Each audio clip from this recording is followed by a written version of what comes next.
ингэж Төв аймгийн Баян Чандан сум. Өнөөдөр ингээд гарах гэж байна. Энэ одоо миний хонсон буудал байна. Энд очиж буудлгээд ийм хоёр давхар. Яг одоо энэ сумынхаа төвийн баруун захад, зүүн захад гэх юм уу та. Байж. Өнөөдөр бол тэнгэр ангаа их сайхан байна.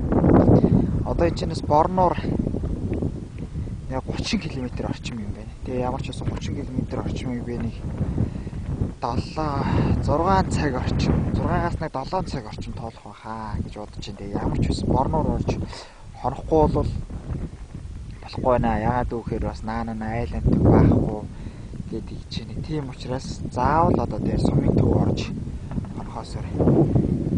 Дараагаа.